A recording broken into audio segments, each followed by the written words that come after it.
Meet Ralph Sampson. But let's be real, calling him Samson just doesn't quite hit the mark. Ralph is what feels right. After all, this guy wasn't just a giant on the court. He was more like Goliath with a jumper. He had skills that made fans believe he was unstoppable. Rookie of the Year? Nailed it. All-Star? Multiple times. But behind the towering dunks and jaw-dropping blocks, Ralph faced battles no one saw coming. Injuries that stole his career, struggles that tested his spirit, and a fall from the heights of superstardom. This is the story of how the NBA's gentle giant fought to rebuild his life, step by painful step, when the game he loved gave him everything, and then took it all away. If you were into basketball in the 80s, you knew his name. He was supposed to be the next big thing, the guy who'd redefine the NBA. He wasn't just a basketball player, he was the basketball player. At 7 feet 4 inches, with skills that seemed almost unfair for someone his size, people couldn't help but think, this guy's going to change the NBA. The kind of player who'd dominate the league for years and make everyone else look like amateurs. His versatility, his ability to do it all, made it clear he was the future. When the Houston Rockets drafted him first overall, it felt like a no-brainer. This guy was going to be unstoppable, and for a while it looked like he was living up to the hype. But life has a funny way of throwing curveballs. Ralph's story didn't go the way anyone expected. These days he's in his 60s, living a life that's so different from what people imagined back then. Honestly, it's kind of shocking. Let me take you back to the beginning, because you've got to understand how big of a deal Ralph was. He grew up in Virginia, and even as a teenager, people couldn't stop talking about him. By high school, he was already 7 feet 1 inch. Can you imagine? He was like a walking cheat code on the court. Scouts from all over the country wanted him, but he chose to play for the University of Virginia.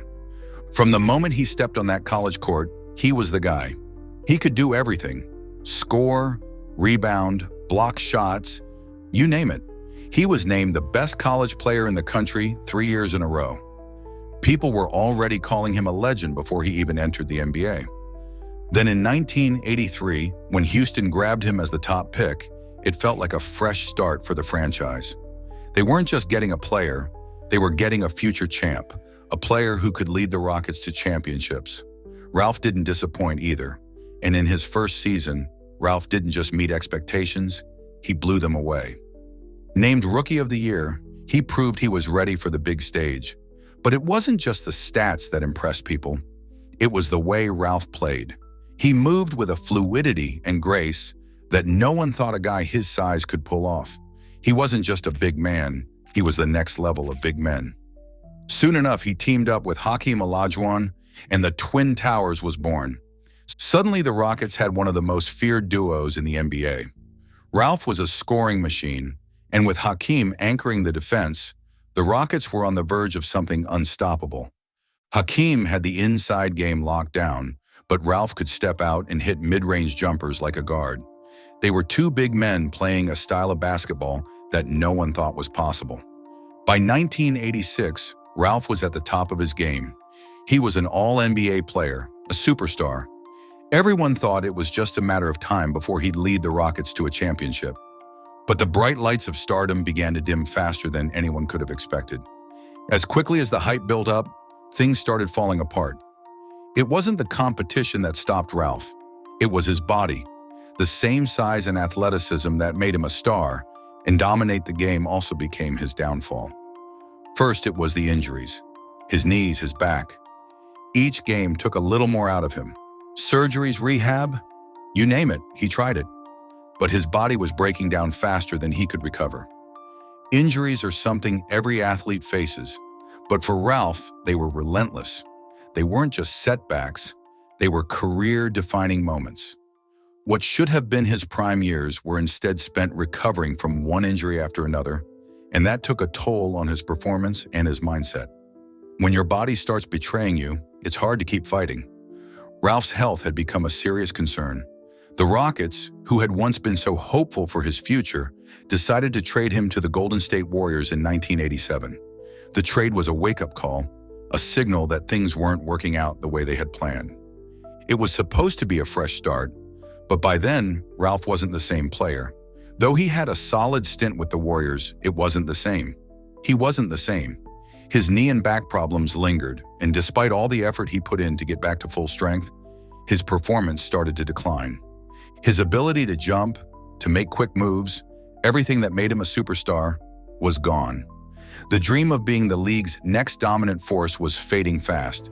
And yet, the NBA wasn't ready to give up on him just yet. He bounced around to the Sacramento Kings and Washington Bullets. But no matter how hard he tried, it was clear his best days were behind him.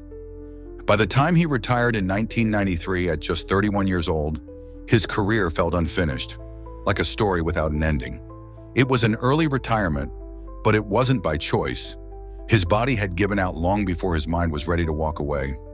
For a guy who had so much promise, being sidelined so early was a hard pill to swallow. Imagine being forced out of the game at the height of your career. It's got to hurt. He'd made millions and lived the dream, but nothing could cushion the blow of losing his career. It wasn't just about the fame or the glory. It was the idea that he had so much left to give.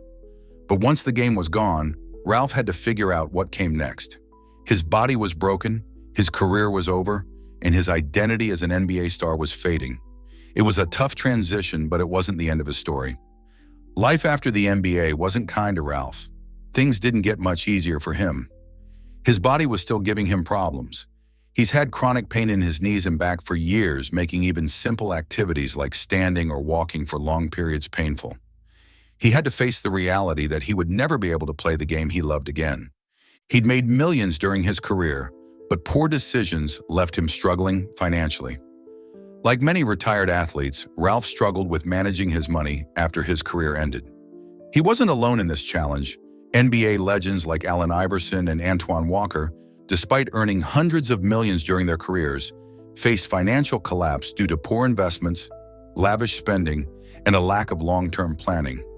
Even NFL stars like Vince Young, who earned millions in his playing days, faced similar fates after retirement. Ralph was just like any other guy trying to rebuild.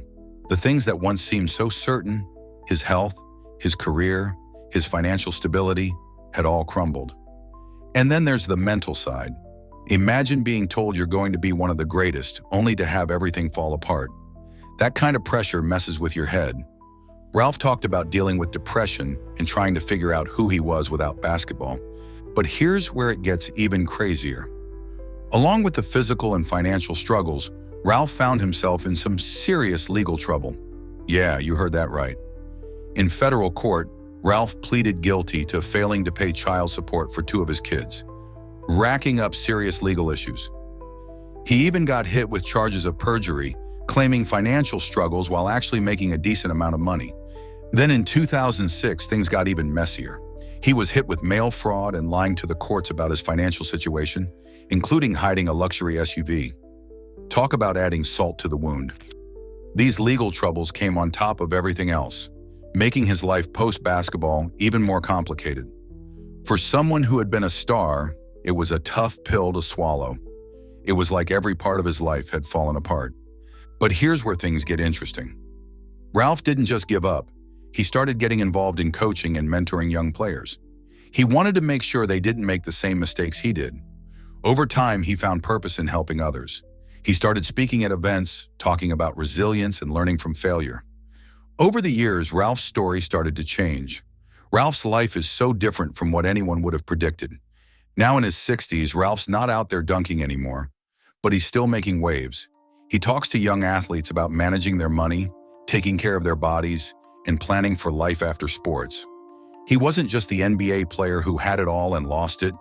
He became someone who could inspire others. He started speaking at corporate events, charity fundraisers, and basketball clinics. His story became a reminder that you can reinvent yourself, no matter how many curveballs life throws at you. Ralph might not have lived up to the hype people put on him in the NBA, but what he became, this symbol of strength and growth, is something way more powerful. And his journey? It's proof that it's not about where you start or even how many times you stumble. It's about how you finish. So what do you think? Could Ralph have been one of the all-time greats if it weren't for the injuries? Or was he just a victim of impossible expectations? Either way, his story is one for the books. Drop your thoughts in the comments below. And hey, if you like this video, give it a thumbs up and hit subscribe for more inspiring stories of your favorite NBA icons. Thanks for watching, and I'll see you in the next video.